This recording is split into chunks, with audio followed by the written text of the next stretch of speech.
Bismillahirrahmanirrahim. Rahima, kashi na 7. Ki kula, ba kowane so ne na haƙiƙa ba. Majority mukan yi kuskuren fassara sha'awa da kalmar so. Irinsa za ki ga ko an kai ga aure lokaci ƙalilan an fara samun problem, musamman idan an riga an gusar da sha'awar. Haƙuri da juna sai ya yi ƙaranci saboda ba a gina zaman kan tubalin so da ƙauna na gaskiya ba. Masoya na haƙiƙa kan jure komai don su zauna da juna. Maryam ta numfasa ta kalli Rahima. Kina fahimta kuwa? Ta amsa ƙwarai kuwa. Karance-karancen ki ya amfana ta wannan ɓangaren. Kin ji bayanin ki kamar wata marubuciya? Ta ce da kenan, da na rika mafarkin zama ɗaya daga cikin su. Rahima ta ce ko yanzu kina iya farawa, ɗauko alƙalami da takarda ki gani. Gashi kina tsaro man zance kamar kina karantawa ba? Rufin asiri don Allah, na kwatanta na gabaci dole na haƙura. Dan na ƙara yarda da batun wani malamin mu cewa rubutu baiwa ce. Duk wanda Allah ya yi wa baiwar hikima da basira ya ta gode masa kullum, domin cewarsa ko da mutum ya sauke kuɗin kundin karatu ba lallai ya iya rubutawa ba. Dan sai in Allah ya bashi hikimar ne zai rubuta a karanta, a fahimta har a samu darasi ciki a amfana. Kin ga shiga hurumin da Allah bai kaddaro maka ba ma shishigi ne da karambani. In dai ba so kike in rinƙa satar basirar wasu ba. A'a, akan me? Zauna matsayin da Allah ya aje ki. In kin yi hakan ma, ai ba ki kyauta wa kanki ba ko? Maryam ta kirkace da dariya. Ban ma ja da nisa ba kin sani. Da na gwada na ga bai yiwa bane ba na haƙura. Na dai ci gaba da sayi ina karantawa ina ƙaruwa. Ƙaruwa ta wani fannin ba, wani ɓangaren kam karatun kawai kike yi don jin daɗin labari, amma ba kya ɗaukar darasin komai. Da kina ɗauka da baki biye wa Hajiya Suwaiba kun yi gaba ba. Da baki bi nata kun raba kan yaranku ba. Zumunci fa kenan kuke neman yankewa tsakaninsu, alhalin Ubangiji ya ce dukkan wanda ya yanke zumunci bai tare da shi gobe kiyama. Banda haka, mijin nan naku fa na iya mutuwa ya bar ku kowa ta kama gabanta. Zaman tsakaninku ya farraka, amma yaranku dole su yi zumunci da juna sabili da jininsu ɗaya. Ko Allah ya karɓi ran ɗaya daga cikinku, takalihun yaron ya koma hannun ɗayanku dole ko kuma ya kashe ku gaba ɗayanku. Mijin naku ya auri wasu su ci gajiyar yaran da kuke tunƙahon kun haifa. Kin san dai ba yadda Allah bai iya juya lamarinsa ba. Don haka ake son mu kasance masu hangen nesa. Idan ka ciza ka hura, idan ka ce za ka biye wa zuciya sai ya kai mu tabaro tunda ba ta da ƙashi. Shi yasa ake son mu rinƙa addu'ar Allah ya sa mu fi ƙarfinta. Kar shaiɗan ya rinjaye ta ya ƙarfafa mana imaninmu. Ni da zan ga ɗayan marubutanmu ko da na nuna maki cikin ɗaya daga cikin makarantarsu, amma masu karatu su ji daɗin labari kawai ba ɗaukar darasi balle ku amfana. Ta buɗe baki taɓi jam. Rahima yau kin gama da ni tsaf. No, ba haka bane da uwa. Wajibi ne in taro ki idan na ga za ki kauce hanya. In faɗa miki gaskiya komin ɗacinta. Marubutan fa suna yi don gyaran tarbiyyarmu da na zuriyarmu, don al'umma su samu nagarta, mu gyara rayuwar duniya da na lahira. Maryam ce ka sake tana sauraron ta. Yes Rahima, gaskiya take faɗa mata, ba ƙarya ko kaɗan ba. Ina amfanin baɗi babu rai. Wajibi ta taho ta gyara halinta da na zamantakewarta da abokiyar zamanta, ko ta ce maƙwabciyarta, in ji Rahima. Ko bata kyautata mata don komai ba, ta yi don samun ladan. Shin sau nawa ma wani lalura ke tasowa ɗaya daga cikinsu wanda suke taƙamar shi ya ajiye su bai nan bai kusa balle ya magance musu. Sau nawa suka taimaki juna, musamman lalurar rashin lafiya. Mai gidan na can bai ma sani ba sai ya dawo ya ji labari. Idan har Ubangiji zai jarabci bawansa, ba mu san ta hanyar da jarabawar za ta zo mana ba. Ya kuwa dace mu saduda mu zauna lafiya da juna. Mu yi haƙuri tunda ba wacce ke zaune kan wata. Babu mai korar wata sai in ƙaddarar ta gifta wanda ba a fata. Kowacce da halin da take zaune, ko ta ɓangaren mijin ne, to wahalar da kai ma na ne. Me zai hana su yi haƙuri da juna har mai haɗawa ya raba? Ko tunanin mutuwa ya isa katsewa duk mai imani hanzari. Rayuwar guda nawa take? Mutum ya tsaya yana ɓata wa kansa lokaci. Duniyar guda nawa take? Dubi yadda Allah ya ɗauke Rabi'u farar ɗaya, aka raba Rahima da mijin da suke zaune lafiya. Yaron ta ya shiga maraici, ko shi bai isa bawa tsoron Allah ba. Wannan duniyar da ba matabbata ba. Hawaye suka ringa gangarowa zuwa kuncinta. Rahima ta gani, ta girgiza ta cikin damuwa. Lafiya kuwa? Hawayen godiyar Allah ne da ya kuɓutar da ni, ya ganar da ni, ya hana min biye wa sharrin zuciya. Wallahi ba domin zuwanki na ƙudiri aniyar mugun zama za mu ci gaba da yi ni da Suwaiba. Dan na yi sakacin barin shaiɗan ya shiga zuciyata, ya fara ɗora min tubalin gina katangar da zai ci gaba da ɗora bulo, yana zuga ni ina hauka. yanzu nasihohinki sun sa duk na yi sanyi na saduda. Na haƙura na bar wa Allah dukkanin lamurana. Na yi imanin tunda ba na nufin kowa da sharri zai kare ni idan an nufo ni, zai kuma yi min sakayya muddin aka zalunce ni. Rahima ta yi murmushi, alhamdulillahi. Tsarki ya tabbata ga sarkin sarakuna.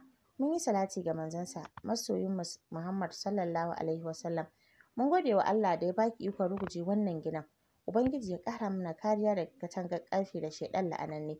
Ya kare mu daga dukkanin sharrin abin ƙi. Abin da nake son ki gane dukkan mu nan masu laifi ne, kullum cikin ɗaukar zunubi muke.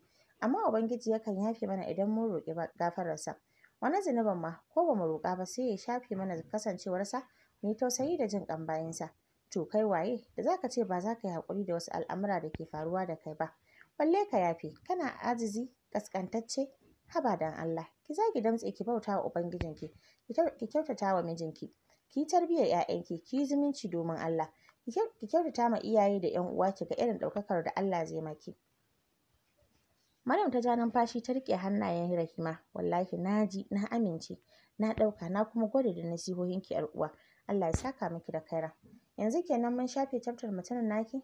Ta zabura ta miƙe. Ina? Ai hankalin rabuwa yayi. Ina nan, ina can. Yanzu dai ki kwanciyar ki don sulusun dare yayi. Sallah zan yi da addu'o'i na musamman roƙi ya Aziz ya nuna min shi ko a mafarki ne don hankali na ya kwanta. Maryam ta gyara kwanciya. In kun haɗu ina miƙa gaisuwa da jinjina masa saboda ya sace min zuciyar ƙanwata ya kuma tsamo ta daga duhun jahilcin rashin sanin menene so.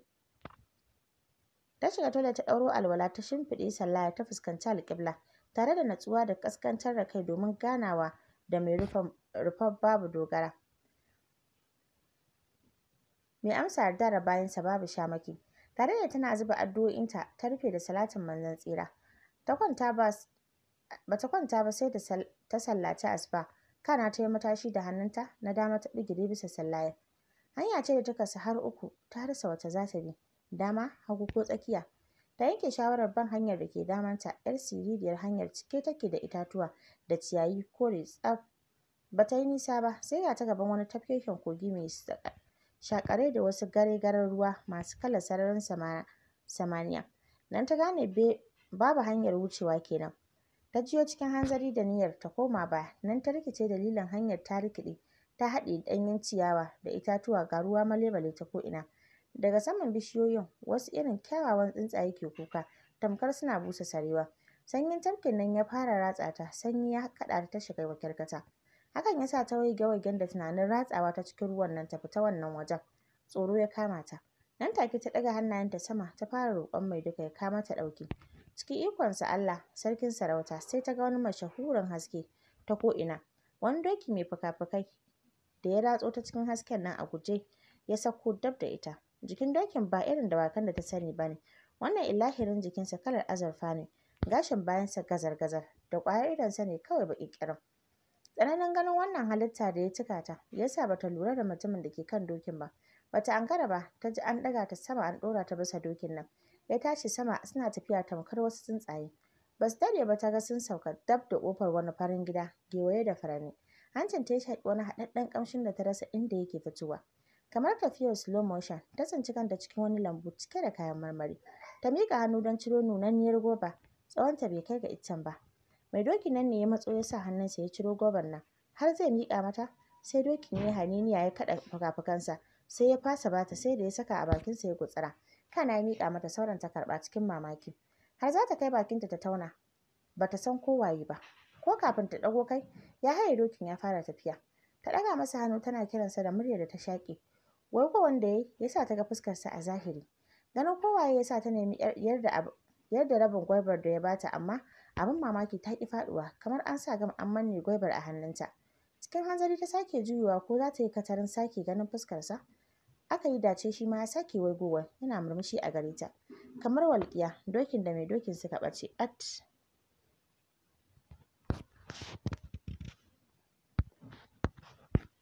Ta farka cike da mamakin murɗaɗɗen mafarkin da ta yi. Cikin gigita ta rinƙa karanto addu'ar shugaban ayoyin Alƙur'ani. Kana ta ɗora da addu'ar neman tsari daga mugun mafarkin. Tsoro ne ya hana ta jin sautin muryar Maryam da take karatun Ƙur'ani can gefe ɗaya. Ta kasa yin wani ƙwaƙƙwaran motsi, da ƙyar ta tashi ta nufi toilet ta sake ɗauro alwala. Ta gabatar da sallar duha sannan ita ma ta ɗauko Ƙur'anin ta fara karatu. Ba su tashi kan sallayarsu ba sai da suka ɗauki dogon lokaci don sun saba. Tun suna gida duk bayan sallar asuba sai sun yi karatun sa'annan su ɗora da azkar ɗin safe don kwaɗayin dacewa da lokacin amsar addu'a. Goma daidai sun yi wanka sun kintsa tsaf. Rahima ta kalli Maryam, ba zan yi breakfast ba. Gida zan koma yanzu. Na san Umma na zuba idon ganina na koma da wuri. Ta kura mata ido. Akwai abin da ke damun ki, duk kin canza wayewar garin nan. Ko ba ku haɗu da sarkin nawa a mafarki ba ne? Ta koma ta zauna jiki babu ƙwari kamar wacce aka zare mata lakka ta ce, ke dai bari 'yar uwa. Na yi addu'o'i na roƙi Allah yadda kika sani, but wanda na gani cikin mafarki na kai. Ta girgiza kai. Na firgita wallahi. Maryam ta kalle ta, shakka kike?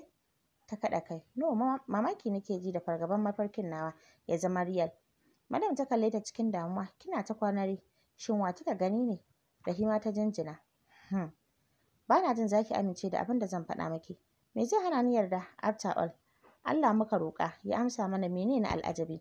Ni wallahi kowaye na yarda, na amince shi ɗin ne zaɓin Allah. Ta kauda kai ta yi shiru na daƙiƙa kana ta ce, Maryam, ya Hasib fa na gani a mafarkina. Duk da dakewar da ta yi ita ma ta ji mugun mamaki, ta buga ƙirji. Hasib? Ba dai Dr. Hasib wan Rabi'u ba. Hawaye suka ciko a idanunta yayin da ta amsa. Shi ɗin ne. Me hakan ke nufi, Maryam? Ta taso ta matso kusa da ita, ta dafa ta cikin rarrashi. Kwantar da hankalinki, zaki mu saurari Hajiya mu ji nata manufar, amma a haƙiƙanin gaskiya mafarkinki gaskiya ne. Zai yi wuya aure bai shiga tsakaninku da shi ba. Ina ganin tun farko shi Hajiyar ma ke nufi. Cikin shekar kuka ta ɗago, in haƙura da me? Haba ina. Idan har shi take nufi na fasa amsa batunta. Ba zan iya zama da shi matsayin miji ba. Kina son zancen yi tsawo kenan? Shikenan, mu bari har zuwa sauran kwanaki 3 da ta ɗiba muke mu gani. Mu ci gaba da addu'a. Allah ya tabbatar mana da kaira. Hankalinta a tashe ta shiga ta yi sallama da Hajiya Suwaiba ta wuce gida. Nan da nan Umman ta gane akwai abin da ke damunta, tana cikin matsala saboda tunda ta shigo ba walwala a tare da ita. Abin mamaki ko Abdul bata tambaya ba. Har zuwa karfe 5 na bayan la'asar babu canji a tattare da Rahima. Hakan yasa a matsayinta na uwa, Umma ta kira cikin ɗaki. Ta tambaye ta me ke damunta. Nan take ta musa cewa babu komi. Umma ta kalle ta cikin damuwa ta ce, shikenan tunda ban isa ki faɗa min matsalar ki ba. Rahima ta saka mata kuka ta ce, idan ma akwai matsala ni na janyo wa kaina Umma. Inda na yi aure na tuni da ban shiga ƙangin nan ba. Yanzu ya zan yi da raina? Umma ta ƙara ruɗewa. Ya za a yi in baki amsa tunda ban san damuwar taki ba? Da yake sun saba ba su ɓoye mata komi. Ta zayyane mata labarin mafarkinta da yadda suka yi da Maryam. Tare da bata iya magana ba saboda zancen ya dake ta ita ma, amma ta daure ta kalli 'yarta. To in ban da shirmanki, menene ta hada hankali har da koke-koke? Aure ba nufin Allah ba ne? Matar mutum kabarinsa.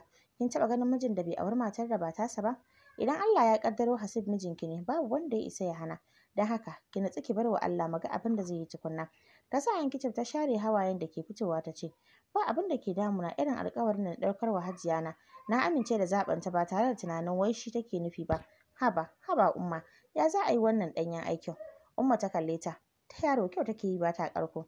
Tashi jeki, share hawayenki, zan nemi Hajiyar mu tattauna. Mai yiwuwa in har hakan ne.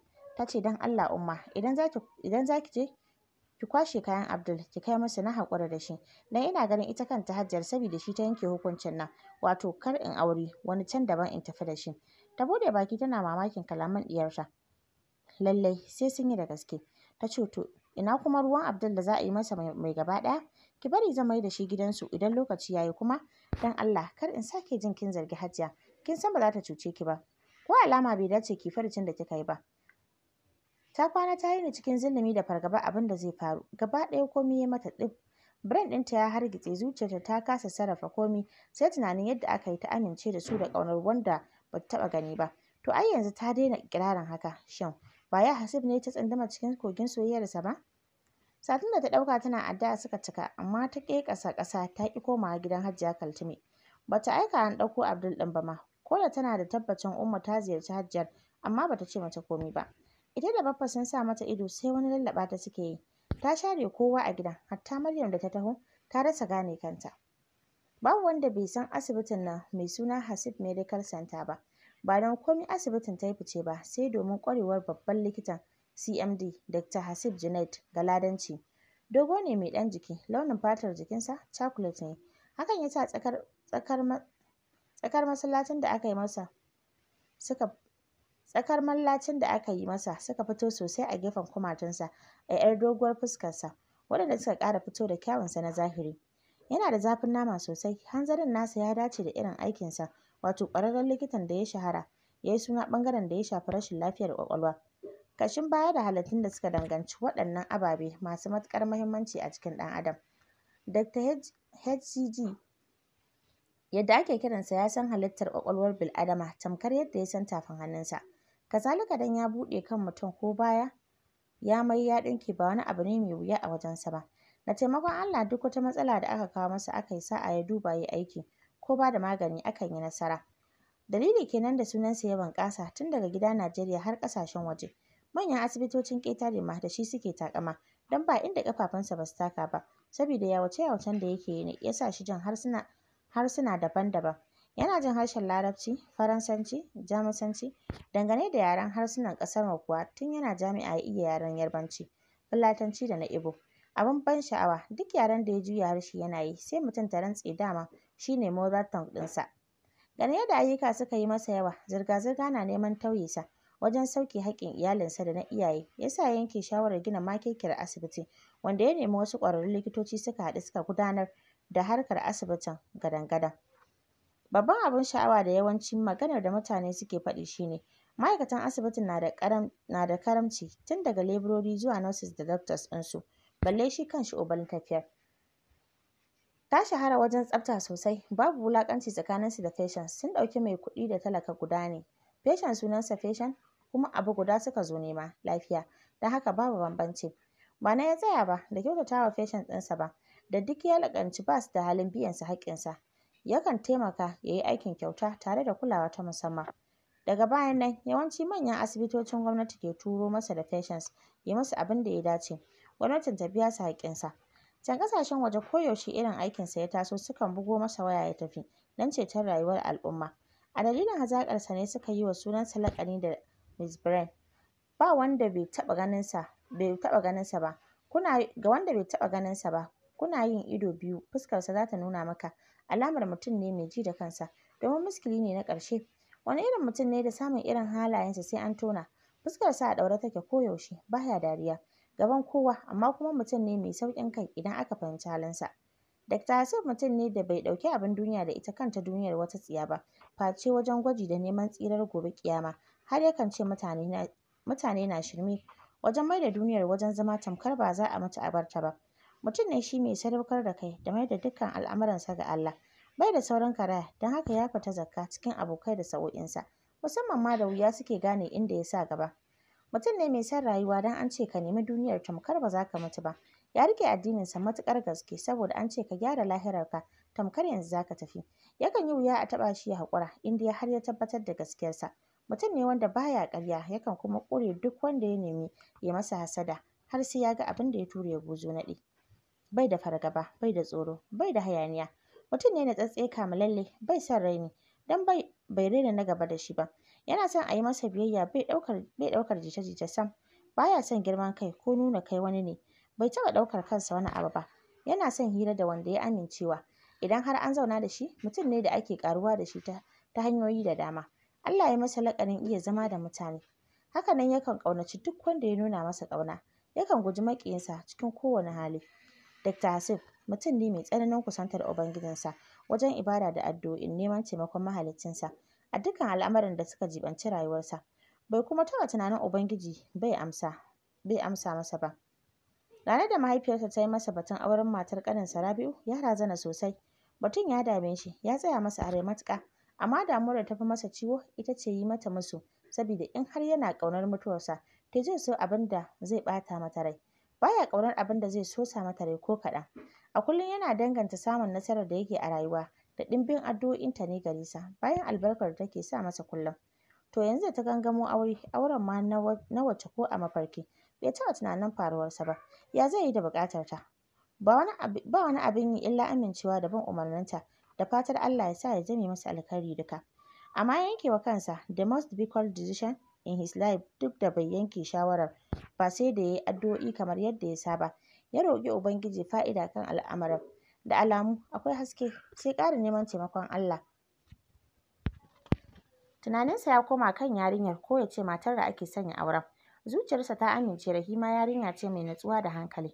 tana da biyayya tunda bai taɓa jin an ce wani saɓani ta shiga tsakaninta da marigayi ba. Ya sha jin irin yabawar da Hajiya ke mata, ya san yadda ita ɗin take girmama mahaifiyarsu, wanda mutunta ta da take yi ne ya ƙara haddasa son haɗa wannan auren. Idan ya tuna yaronsu kuma, Abdul, ya shaƙu da shi, shi ma yakan fiye da 'ya'yan cikinsa ma, wanda bai rasa nasaba da matsalar uwar yaran da ta fi son 'ya'yanta su yini su kwana a can gidansu fiye da ta kawo su wajen Hajiyarsu. Da ya nuna rashin amincewarsa, ta kawo masa uzurin sun ƙi sakewa a can ɗin saboda akwai yara sa'o'insu, kuma tun da shi ba mazauni ba ne, me na complain. 'Yan kwanakin nan da Hajiyar ta ɗiba masa, ayyuka sun yi masa sauƙi, don haka ne ya samu damar yin nazari da addu'o'insa a natse. Ya yi sacin decision, don haka bai ɓata lokaci wajen dumfararta da shawarar da ya yanke ba.